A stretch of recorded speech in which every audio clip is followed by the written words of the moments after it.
So yan na nga guys, dumating ng ating jasmine rice from Merrymart. Yo, what's up ka-MM? Ayan na nga guys, dumating ng delivery truck dito sa aming store.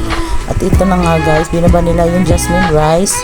Itong sir powder natin at songbox dahil nga paubos ang ating stock dito sa ating displayhan. So ngayon na nga guys, ito puno-puno ng ating paligid, no? Napakaraming biyaya talaga naman.